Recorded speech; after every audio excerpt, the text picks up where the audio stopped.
Welcome to my channel. मैं Taekook love story please last chance मी का part 3 upload करने जा रही हूँ। अगर आपने इसके पहले के पार्ट नहीं देखे हैं तो पहले आप देख लीजिए, फिर आपको स्टोरी पसंद आएगी। अगर मेरी स्टोरी आपको पसंद आए तो मेरे चैनल को लाइक सब्सक्राइब एंड कमेंट कर दीजिएगा। लेट इस सादा स्टोरी के स्टार्टिंग में हम ते को देखते हैं जो कि बेहोश होती है और सभी जिन, आर्यन और लीमिन्यो ये तीनों ही बाहर खड़े होते हैं और डॉक्टर का बाहर आने का वेट कर रहे होते हैं। थोड़ी देर में डॉक्टर बाहर निकलते हैं और बोलते हैं कि हम नहीं जानते उन्हें कब तक होश आएगा, क्योंकि उनकी बॉडी और उनके ब्रेन पर बहुत ज़्यादा इफेक्ट पड़ा है। ये सुनकर के जिन रोने लगती है। आर्यन उसे समझाते हैं। तभी लेमिन हो बोलते हैं कि भाई भाभी, मैं आपसे एक बार फिर से बोलता हूँ कि मुझे जिन ते को यहाँ से ले जाने दीजिए। ये सुनकर के जिन आर्यन की तरफ देखती है। तब आर्यन बोलते हैं कि जिन लेमिन हो सही बोल रहा है, क्योंकि अगर यहाँ पर रहा तो जंकुक उसे खोज लेगा और फिर उसे अपने साथ ले जाएगा। अगर ते यहाँ से दूर चली जाती है तो फिर जंकुक कभी भी ते को खोज नहीं पाएगा जब तक हम उसे बताते नहीं हैं। ये सुन करके जिन ओके बोल देती है, जिसके बाद लेमिन हो बोलते हैं ठीक है, मैं प्राइवेट जेट तैयार करने के लिए बोलता हूँ। सिर्फ आपको और मुझे ही पता होगा कि ते कहाँ पर है। मैं वापस लंदन जा रहा हूँ। ये सुन करके आर्यन बोलते हैं लेकिन जंकुक को तो पता है ना कि आप लंदन रहते हैं। तो आर्यन बोलते, तभी जंकुक की बात सुन करके लेमिन हो बोलते हैं कि लेकिन जंकुक को ये तो नहीं पता है ना कि ते मेरे साथ गई है। ये सुन करके जिन बोलती है कि हाँ भाई सही बोल रहे हैं। जिसके बाद लेमिन हो अपने प्राइवेट जेट को तैयार करने के लिए असिस्टेंट से बोल देते हैं। कुछ ही देर में असिस्टेंट का कॉल आता है और बोलता है सर रेडी है। दूसरी तरफ जंकुक अपने मॉम के पास बार बार कॉल कर रहा होता है, लेकिन जिन कॉल बिल्कुल भी उठाती नहीं है और वो जंकुक का कॉल देख करके इग्नोर बस कर रही होती है। जंकुक बोलता है तुम कहाँ पर हो, एक बार तुम मिल जाओ फिर मैं तुम्हें बताता हूँ। ऐसा बोलते हुए जंकुक अपने फ़ोन को पटक देता है और वो ते की फ़ोन को देखता है और इसके बाद ते के फ़ोन से जिन के पास फ़ोन करता है। जिन बोलती है जंकुक तुम्हें क्या लगता है, ये मुझे पता नहीं है कि ते का फ़ोन घर पर ही छूट गया था, लेकिन ये बच्चा है कि ते अपने फ़ोन अपने पास नहीं रखी है, इससे तुम कभी भी उसके तक नहीं पहुंच पाओगे। ऐसा बोलते हुए जिन फिर भी वो कॉल नहीं उठाती। ये देख करके जंकुक गुस्सा हो जाता है और वो बोलता है मॉम आप ऐसा क्यों कर रही हैं। ऐसा बोलते हुए जंकुक बहुत ज़्यादा ही गुस्सा होकर जा ही रहा था। तभी पीछे से जिमिन बोलती है जंकुक तुम कहाँ जा रहे हो। जंकुक बोलता है कि मैं ते को खोजने जा रहा हूँ, वो पता नहीं कहाँ चली गई है। ये सुनकर के जिमिन बोल रही है कि तुम कहाँ जा रहे हो, वो कहीं नहीं गई होगी, पहले आकर ब्रेकफास्ट कर लो, मेट से ब्रेकफास्ट बनाया है। ये सुनकर के जंकुक बोलता है नहीं मुझे भूख नहीं है। ये सुनकर के जंकुक की बात सुनकर के जिमिन बोलती है यार मुझे तो भूख लगी है ना डार्लिंग, प्लीज़ आ जाओ। जिसके बाद जंकुक कुछ नहीं बोलता और वो जाकर के ब्रेकफास्ट डाइनिंग टेबल पे बैठ जाता है। मिस ब्रेकफास्ट सर्व करती हैं। जंकुक पहला बाइट लेता है तो वो उसे खाना पसंद नहीं आता। तब वो मेट से बोलता है कि ये ब्रेकफास्ट किसने बनाया है। तो ये सुनकर के वो मेट्स बोलती हैं कि सर पहले तो ब्रेकफास्ट सारे ते मैडम बनाती थी, लेकिन जब से आज ते मैडम ने नहीं बनाया है, आज मैंने बनाया है। ये सुनकर के जंकुक बोलता है क्या तुमको खाना बनाना नहीं आता, ये कितना बेकार स्वाद है इसका। ऐसा बोलते हुए जंकुक ते के खाने का याद करता है कि ते पहले तो खाना बनाना नहीं जानती थी, लेकिन धीरे धीरे जंकुक के लिए ते ने बहुत अच्छे से खाना बनाना सीख लिया होता। ये सब कुछ जंकुक को याद आ रहा होता है। जंकुक बोलता है कि मुझे भूख नहीं है। ऐसा बोलते हुए जंकुक निकल जाता है, अपने घर आता है, लेकिन वहाँ पर ते नहीं होती। जंकुक और हम दूसरी तरफ जिन, आर्यन और लिमिन हो को देखते हैं। ये सभी लोग एयरपोर्ट आए होते हैं डॉक्टर से पूरा कंसर्न लेकर के, और उसके बाद आर्यन जी लिमिन हो की तरफ देखते हैं, बोलते हैं कि ते का ध्यान रखना। ये सुनकर के लिमिन हो बोलते हैं कि वो मेरी बेटी है, मैं उसका बहुत अच्छे से ध्यान रखूंगा भाई। जिसके बाद लिमिन हो उसे लेकर के वो अपने जेट में चढ़ जाते हैं और ते जो कि अभी भी बेहोश होती है। ऐसे ही उनकी उनकी जेट टेक ऑफ कर जाती है और आर्यन और जिन भी अपने घर आ जाते हैं। जंकुक जो कि अभी अपने मॉम डैड का वेट कर रहा होता है। तभी आर्यन और जिन वहाँ पर आते हैं तो जंकुक बोलता है कि मॉम डैड ते कहाँ पर है। ये सुन करके जिन बोलती है मुझे नहीं पता ते कहाँ पर है। ये सुन करके जंकुक बोलता है मॉम मुझे पता है कि आपके पास ही ते ने कॉल किया था, और आप बताइए कि ते कहाँ पर है। ये सुन करके जिन बोलते हैं कि तुम्हें क्यों उसके बारे में जानना है, उसकी डेथ हो चुकी है। ये सुनकर के जंकुक शॉक हो जाता है और वो बोलता है कि डैड आप ये क्या कह रहे हैं। तब आर्यन ते का डेथ सर्टिफिकेट निकालते हैं जो कि फेक था, और वो आर्यन और जिन ने जंकुक को यकीन दिलाने के लिए बनाया था। जंकुक बोलता है नहीं, ऐसा नहीं हो सकता, मेरी टीम मर नहीं सकती। ये सुन करके जिन बोलती है क्यों नहीं मर सकती है, जब तुम उसे मार सकते हो तो वो मर नहीं सकती है। ये सुन करके जंकुक बोलता है नहीं, वो नहीं, उसे कुछ भी नहीं हो सकता। ऐसा बोलते हुए जंकुक अपने असिस्टेंट के पास कॉल करता है और बोलता है कि मेरी वाइफ के बारे में सब कुछ पता लगाकर जल्द से जल्द बताओ। ये सुन करके असिस्टेंट ओके बोल देता है। असिस्टेंट सब कुछ पता लगाता है, लेकिन वो प्राइवेट जेट था इसलिए उन्हें पता नहीं चलता और हॉस्पिटल में जाने पर यही पता चलता है कि ते की डेथ हो चुकी है। ये जान करके जंकुक बहुत ज़्यादा शौक होता है। तब जंकुक बोलता है अगर ते मर चुकी है तो उसका डेड बॉडी कहाँ पर है। तो जिन बोलती है हम फ्यूनरल करके आ रहे हैं। सब बोलते हुए जिन वहाँ से चली जाती है और वो अपने रूम में जाकर के बहुत ज़्यादा रोती है। आर्या मुझसे समझाते हैं। जंकुक जो कि पूरी तरीके से टूट चुका होता है और वो वहाँ से सीधे अपनी घर आता है, जहाँ पर ते की बहुत थोड़े से सामान रखे होते हैं, वो भी किचन के एक साइड में। जंकुक उन सामानों को देखता है जहाँ पर कुछ नहीं, बस एक दो कपड़े होते हैं और उसमें ते का एक फ़ोन उड़ रहा है, एक और फ़ोन होता है।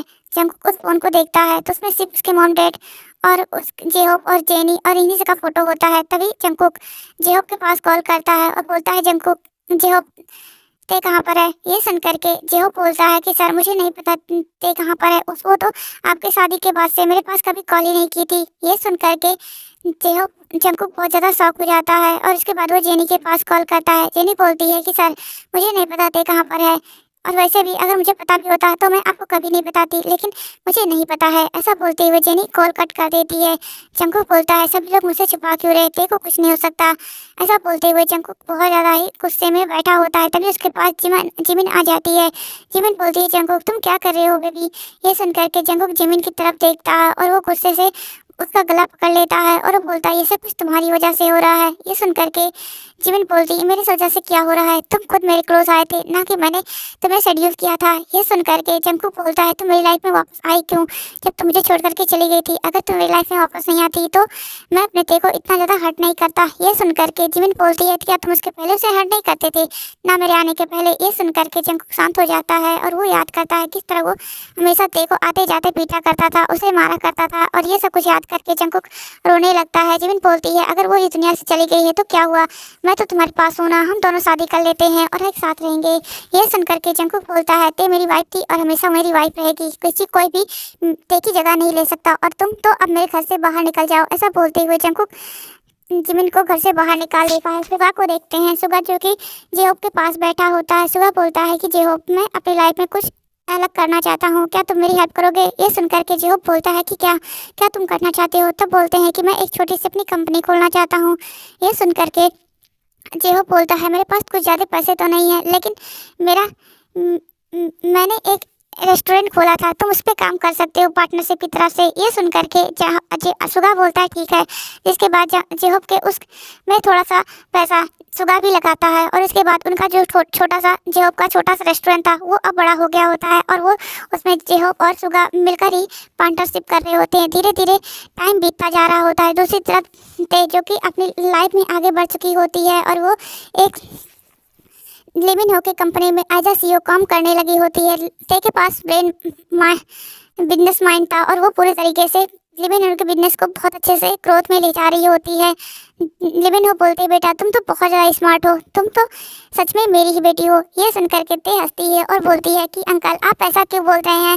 तो बोलते हैं क्यों तुम मेरी बेटी नहीं हो। तब लिविन हो की तरफ ते देखती है और बोलती है हाँ मैं आपकी ही बेटी हूँ। जिसके बाद ऐसे ही दिन बीतने लगे होते हैं। ते अपने सारे दर्द को भूल करके आगे बढ़ रही होती है, लेकिन ते रात में कभी कभी रोया करती थी, वो सब कुछ याद करके कि जंकुक को उसने इतना ज़्यादा प्यार किया, लेकिन जंकुक ने कभी उसके प्यार को कदर नहीं किया और हमेशा ही उसे सिर्फ ठुकराया है। ऐसा सब कुछ याद करके ते हमेशा ही रात को रोया करती थी, लेकिन हमेशा दिन में उसके चेहरे पर एक झूठी मुस्कान होती थी। लेकिन वो ये समझते थे, लेकिन वो जानते थे कि धीरे धीरे ये घाव भी भर जाएगा, भले से प्यार नहीं खत्म होगा लेकिन ये घाव जरूर भर जाएगा। ऐसे ही 6 महीने बीत चुके होते हैं। पूरी तरीके से जंकुक पागल हो चुका था। वो ते को ढूंढने के लिए हर एक मुमकिन कोशिश कर रहा होता है, लेकिन जंकुक को ते नहीं मिलती। जंकुक जो कि बहुत ज़्यादा ड्रिंक करने लगा होता है, पहले ड्रिंक करता था वो ते के ऊपर गुस्सा निकालने के लिए। अब जंकुक ड्रिंक करता है ताकि ते की याद ना आए, और जंकुक लेकिन जंगकुक ते की यादों से कभी बाहर निकल ही नहीं पाया। और दूसरी तरफ सुगा ने एक अच्छी सी छोटी सी कंपनी खोली थी जिसको उससे बहुत ज़्यादा प्रॉफिट हो रहा होता है, क्योंकि इसमें आर्यन भी उसका मदद कर रहे होते हैं, क्योंकि जेहोप ने आर्यन का मदद लिया था, जिसके बाद से उनकी वो छोटी सी कंपनी अब ग्रोथ में जा रही होती है। उन्हें छोटे छोटे कॉन्ट्रैक्ट भी मिल रहे थे, कुछ बड़े भी कॉन्ट्रैक्ट मिले होते हैं, जिनकी वजह से उनकी कंपनी बहुत ज़्यादा ग्रोथ में जा रही थी। जंगकुक ते का खोजना अभी तक नहीं बंद किया होता है। वो बार बार उस हॉस्पिटल में जाया करता और वहाँ के चीफ और सभी से पूछा करता कि क्या सच में ते की डेथ हो चुकी है। और वो लोग भी ते के ऊपर गुस्सा हो चुके थे, जंगकुक के ऊपर गुस्सा हो चुके थे, क्योंकि वो लोग जानते थे कि क्या सब कुछ हुआ है। और जब उन्हें ये पता चला था कि ये सब कुछ उसके हस्बैंड ने किया है, क्योंकि ते की हालत तो पूरे हॉस्पिटल वालों ने देखी थी, किस हालत में वो आई थी, इसीलिए वो लोग ते की एक डेथ सर्टिफिकेट बनाने के लिए तैयार हो गए थे। और उन्होंने आर्यन और लिविन और जिन से प्रॉमिस किया था कि वो ते की मौत के बारे में ये चिंता है कि इसके बारे में कभी भी किसी को नहीं बताएंगे। और जंगकुक जो कि बहुत ज़्यादा ही परेशान रहता था, वो रात को रोता, दिन में अपना काम करता, ऐसे ही उसके भी दिन बीत रहे होते। जंगकुक अपने डिटेक्टिव को विदेश विदेश में भेजा करता कि ते के बारे में कुछ पता चल जाए, लेकिन कभी भी ते के बारे में पता कुछ नहीं चलता था। ऐसे ही दिन बीतने लगे होते हैं और भी महीने पे महीने बीतने लगे होते हैं। जंगकुक ते के बारे में पता लगाने के लिए वो अपने असिस्टेंट से बोलता है कि तुम लोग अमेरिका जाओ। ये सुन करके वो लोग बोलते हैं सर हम पहले अमेरिका जा कर के आ चुके हैं। ये सुन करके जंगकुक बोलता है कि ऐसा कौन पर्सन हो सकता है जो ते को मुझसे दूर ले जा सके। ऐसा सोचते हुए जंगकुक सोचने लगता है, लेकिन जंगकुक को लीमिन का थोड़ा सा भी ख्याल नहीं आता कि लीमिन हु भी जंगकुक को ते को ले जा सकते हैं। तभी जंगकुक को याद आता है कि ते का कोई पास्ट भी तो हो सकता है, उसका कोई अपना भी तो हो सकता है। जिसके बाद वो जिमिन के घर आ जाता है और मिसेस पार्क से बोलता है कि मुझे ते के बारे में सब कुछ जानना है। तो ये सुन करके वो बोलते हैं कि हमें कुछ भी ते के बारे में नहीं पता है, बस मुझे ये पता है कि ते मेरे भाई की बेटी थी ली जोंगसुक की, और उनकी उनकी वाइफ का नाम आयु था। ये सुन करके जंगकुक कुछ याद करने की कोशिश करता है, लेकिन उसे कुछ याद नहीं आता, क्योंकि उसे ड्रिंक करने और इन सब की करने की वजह से उसके ब्रेन पर भी ज़्यादा इफेक्ट पड़ा होता और वो जल्दी जल्दी सभी चीज़ें भूलने लगा होता है। ज़्यादा टाइम की बातें उसे याद नहीं रहती थी, इसलिए जंगकुक को याद नहीं आ रहा था कि ये आयु नाम शब्द उसने कहाँ सुना था। इसलिए जंगकुक याद करने की कोशिश कर रहा होता है, लेकिन उसे कुछ भी याद नहीं करता। ऐसे ही थोड़ा टाइम बीतता है, जंगकुक घर आ जाता है और उसके बाद वो अपने डिटेक्टिव के पास कॉल करता है और बोलता है कि ते के बारे में सब कुछ पास्ट से लेकर के अब प्रेजेंट तक का सब कुछ पता लगा कर बताओ। ये सुन करके असिस्टेंट ओके बोल देता है। असिस्टेंट बोलता है पहले जो इनके पास था उसकी कदर नहीं की, अब उसके बारे में पता लगवा रहे हैं। ऐसा बोलते हुए वो असिस्टेंट भी कुछ नहीं कहता और वो अपना काम करने पर लग गया होता है, लेकिन असिस्टेंट भी नहीं चाहता था कि ते मैडम इनको मिले, जिसकी वजह से वो ज़्यादा कुछ नहीं बस ते के पास्ट के बारे में पता लगा करके और प्रेजेंट जहाँ तक जंगकुक के साथ ते थी वहाँ तक खोज करके ला कर दे देता है। जंगकुक जब सारे उसको पढ़ता है तो वो बहुत ज़्यादा शौक हो जाता है कि ते के साथ इतना सब कुछ होता रहा था। और हमेशा जिमिन उसके साथ झूठ बोलती थी कि जंगकुक ते हमेशा उसे बुली करती है, लेकिन उल्टा जिमिन ही और जिमिन की फैमिली ही ते को बुली करती थी। ये सब कुछ पढ़ने के बाद जंगकुक बहुत ज़्यादा शौक था और अपने डिसीजन और अपने हरकतों पर बहुत ज़्यादा रिग्रेट करता है। जंगकुक उन सभी फाइलों को देखते हुए बहुत ज़्यादा रोने लगता है, लेकिन वहाँ पर उसे चुप कराने वाला या उसकी बातें को सुनने वाला कोई नहीं था। दूसरी तरफ जिन आर्यन से बोलती है कि क्या हम ते को देखने चले, तभी आर्यन बोलते हैं नहीं हम ते के पास नहीं जाएंगे, अगर हम ते के पास गए तो जंगकुक को पता चल जाएगा। ये सुन करके जिन बोलती है लेकिन मुझे ते की याद आ रही है, तब बोलते हैं कि चिंता मत करो, एक दिन ते जरूर हमारे पास आएगी, पहले उसे ठीक तो हो जाने दो। अभी आर्यन लिमिन ने बताया था कि वो अभी अपने थेरेपिस्ट साइकाट्रिस्ट से मिलती है और उनके साथ वो कोऑपरेट करना शुरू कर दी है। इसका मतलब ते भी ठीक होना चाहती है और जल्दी ते ठीक हो जाएगी पूरी तरीके से, तब हम उसके पास जाएंगे। लेकिन हम इतना ध्यान जरूर रखेंगे कि जंगकुक को पता न चले। ये सुन करके जिन ओके बोल देती है, जिसके बाद जिन अपना काम करने के लिए चली गई होती है। आर्यन बोलते हैं कि जिन मैं तुम्हें कब तक समझाऊं, और उधर दूसरी तरफ हम ते को देखते हैं जो कि अभी अपनी मीटिंग करके घर आई होती है। तभी लेमिन हो बोलते हैं कि बेटा चलो डिनर कर लो। ये सुन करके ते बोलती है डैड मुझे भी भूख नहीं लगी है। तब लेमिन हो बोलते हैं कभी भी तुम मेरे साथ खाना नहीं खाती, लगता है तुम मुझसे प्यार ही नहीं करती। ये सुन करके ते बोलती नहीं डैड मैं आपसे बहुत ज़्यादा प्यार करती हूँ। ऐसा बोलते हुए वो वहाँ पर आ जाती है, जिसके बाद जिन ते और लेमिन हो अच्छे से डिनर करते हैं। डिनर करने के बाद ते अपने रूम में आ जाती है और अपने रूम में आने के बाद वो अपने लैपटॉप को लेकर के बैठ चुकी होती है और वो बहुत सारे पेंडिंग वर्क होते हैं जिनको ते बहुत जल्दी जल्दी सॉल्व कर रही होती है। तभी उसके पास जेहब का कॉल आता है। ते जेहब का कॉल अटेंड करती है और बोलती है, हेलो जेहब, तुम कैसे हो? ये सुन करके जेहब बोलता है कि ते मैं बहुत अच्छा हूँ और तुम्हें पता है कि मेरी कंपनी इस समय टॉप 10 कंपनियों में एक आती है। ये सुन करके ते तो बहुत ज़्यादा खुश हो जाती है और बोलती है कि सुगा कैसा है? तब सुगा बोलता है कि मैं भी ठीक हूँ, मैं भी तुम्हें यही बात बताने के लिए कॉल करने वाला था, लेकिन उससे पहले जेहब ने कर दिया। ये सुन करके ते बोलती है कि तब तुम क्या करने वाले हो? क्या तुम अपनी लाइफ में उसे वापस लाने वाले हो? तब आज जिम सुगा बोलता है कि मैं कोशिश तो करूँगा क्योंकि मैं उससे बहुत ज़्यादा प्यार करता हूँ। ये सुन करके जिम जिम ते बोलती है कि वैसे उस लड़की का नाम क्या था? ये सुन करके जिम सुगा बोलता है कि उसका नाम जिमिन था। ये सुन करके तो ते शौक हो जाती है और जेहो भी। तभी का नाम सुनते ही ते बोलती है, जंग सुगा, क्या तुम पार्क जिमिन से प्यार करते थे? तो ये सुन करके जंग सुगा बोलता, हाँ मैं पार्क जिमिन से ही प्यार करता था, क्योंकि तुम उसे जानती हो? तब ते बोलती है, वो मेरी बड़ी बहन थी। ये सुन करके ते जंकुसुगा तो पूरी तरीके से शॉक हो जाता है। तभी जेहो बोलता है कि ते तुम पूरी बात क्यों नहीं बताते कि वो तुम्हारे अंकल आंट की लड़की थी और वो लोग तुम्हें बुली करते थे। ये सुन करके ते बोलती है कि सुगा और जेहो, ये सब की बात की कोई ज़रूरत नहीं है, वैसे भी अब सब कुछ ठीक है ना? तभी जेहो बोलता है, चाहे ठीक हो चाहे ना, लेकिन सुगा को भी तो पूरी सच्चाई पता चलनी चाहिए ना। उसे ऐसा नहीं लगना चाहिए कि तुमने उसे धोखा दिया है। ये सुन करके तो ते बोलती है कि कभी भी सुगा मुझे गलत नहीं समझेगा क्योंकि वो मेरे कैरेक्टर और मेरे बारे में बहुत अच्छे से जानता है। ये सुन करके सुगा बोलता है कि हाँ मैं जानता हूँ कि ते कैसी है और वो सभी के बारे में सिर्फ अच्छा सोच सकती है, कभी किसी के बारे में बुरा नहीं सोच सकती। ये सुन करके जेहो बोलता है, सॉरी सुगा, मैंने तुम्हारे पास शक किया। ये सुन करके सुगा बोलता है, कोई बात नहीं, लेकिन तुम ते के बारे में इतना सोचती हो, मुझे अच्छा लगा। तभी जेनी बोलती है कि मुझे तुम तीनों को ही एक सरप्राइज देना है। मैं तो ये पहले ते को देने वाली थी, लेकिन अब तुम तीनों ही एक साथ हो तो मुझे तुम तीनों को ही एक सरप्राइज देनी है। ये सुन करके ते बोलती है, हाँ बताओ क्या सरप्राइज देनी है? तभी जेनी बोलती है कि मैं प्रेग्नेंट हूँ। ये जान करके तो ते बहुत ज़्यादा शौक हो जाती है और बोलती है, क्या सच में? तो वो बोलती हाँ। ये सुन करके तो सुगा बोलता है, कॉन्ग्रेचुलेसन जेनी। ये सुन करके जेनी जेहोब तो जेनी को हक कर लेता है। तभी ते बोलती, ओ लवर्स मेरी तो बातें सुन लो। ये सुन करके जेनी की बात ते की बात सुन करके वो दोनों भी ते की तरफ देखने लगते हैं। तभी ते बोलती है, कॉन्ग्रेचुलेसन बोथ ऑफ यू। ये सुन करके जेहोब बोलता है, थैंक यू ते, मैं तो बहुत ज़्यादा खुश हूँ। ये सुन करके जेनी बोलती और मैं भी। और तब ते बोलती है कि मैं तुम दोनों से मिलना चाहती हूँ, लेकिन अभी डैड बोल रहे हैं कि अभी मैं वापस नहीं आ सकती कोरिया, इसलिए मैं कुछ टाइम तक यहीं पर रहूँगी, उसके बाद मैं वापस आऊँगी। जब तक मेरा साइकेट्रिस्ट के साथ अपॉइंटमेंट है तब तक तो नहीं आ सकती। जब साइकेट्रिस्ट मुझे पूरे तरीके से बोल देंगे कि मैं पूरे तरीके से ठीक हूँ और मैं तुम सबसे लड़ाई करने के लिए आ सकती हूँ, तब मैं आऊँगी। ये सुन करके जेनी बोलती है, ठीक है, तुम जल्दी से ठीक होकर के आ जाओ, हम तुम्हारा वेट कर रहे हैं। ऐसा बोलते हुए वो लोग बहुत देर तक बातें करते हैं। उसके बाद वो कॉल कट कर देते हैं। ते बोलती है कि मुझे भी अब सोने के जाना चाहिए। ऐसा बोलते हुए ते सोने के लिए चली जाती है।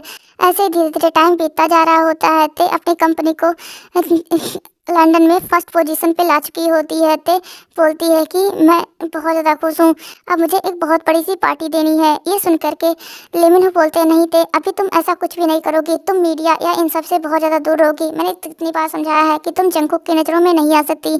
जंगकुक जितना तुम्हें खोज रहा है उतना ही तुमसे नफरत भी करता है, क्योंकि मैं जंगकुक के बिहेवियर और जंगकुक को बहुत अच्छे से जानता हूँ। ये सुन करके ते बोलती है, ठीक है डैड, मैं ऐसा कुछ भी नहीं करूँगी।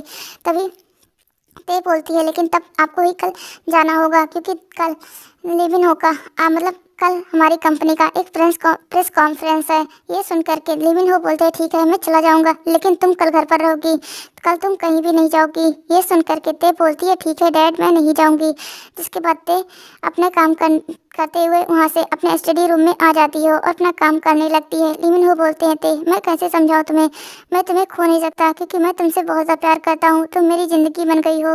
वो छोटी सी खुशी अब मुझे ऐसा लग रहा है कि मेरी ज़िंदगी भर की खुशी बन चुकी हो तुम।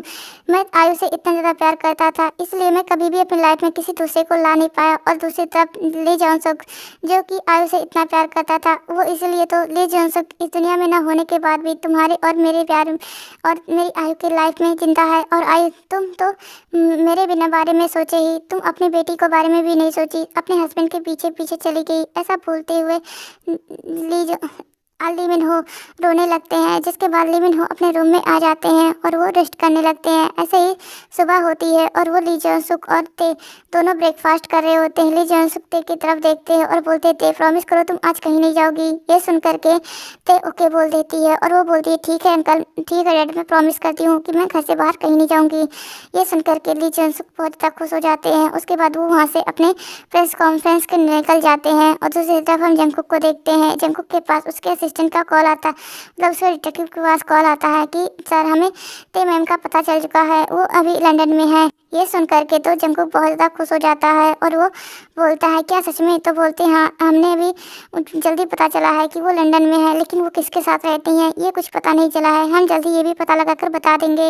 ये सुन करके जंगकुक बोलता है ठीक है। तभी जंगकुक को याद आता है कि उसके अंकल लिमिन हो भी तो लंदन में ही रहते हैं। क्या जंगकुक ते लिमिन हो अंकल के साथ गई है? ये सोचते हुए जंगकुक अपने मॉम के पास कॉल करता है, लेकिन ते जंगकुक का कॉल देखते ही जिन थोड़ा तुरंत ही कट कर देती है और बोलती है कि मैं तुम्हें कभी मांग नहीं करूँगी, तुम मेरे लिए ख़त्म हो चुके हो जंगकुक। मैंने तुम्हें बहुत ज़्यादा भरोसा करके देखा, जिम्मेदारी तुम्हारे ऊपर सौंपा था, लेकिन तुमने हर बार मुझे सिर्फ गलत ही प्रूफ किया है। ऐसा बोलते हुए जिन अपना काम करने लगी होती है। दूसरी तरफ जंगकुक बोलता है कि मॉम प्लीज़ कॉल उठा लीजिए। ऐसा बोलते हुए फिर से जंगकुक अपनी मॉम के पास कॉल करता है, लेकिन जी कॉल नहीं उठाती। जबकि जिस ऐसे ही धीरे धीरे टाइम बीतता जाता है।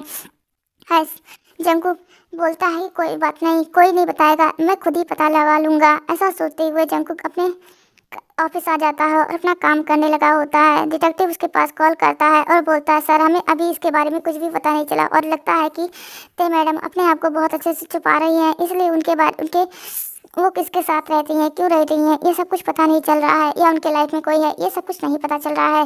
ये सुन करके जंगकुक बोलता है ठीक है कोई बात नहीं, तुम अपना काम करो। ऐसा बोलते हुए जंगकुक अपना काम करने लगा होता है। इसी के साथ आज ये स्टोरी खत्म होती है। अब आगे देखेंगे तो जंगकुक को पता चल पाएगा कि ते किसके साथ और क्यों रह रही है, और जंगकुक क्या ते को लेने के लिए वापस जाएगा और क्या ते जंगकुक के साथ आएगी। अगर आपको आगे की स्टोरी देखनी है तो मेरे चैनल को लाइक सब्सक्राइब एंड कमेंट कर दीजिएगा। Thanks for watching this story. और लिसा को अपनी ड्राइव से निकाल पाता है या नहीं। अगर मेरी स्टोरी आपको पसंद आए तो मेरे चैनल को लाइक सब्सक्राइब एंड कमेंट कर दीजिएगा। Thanks for watching this story.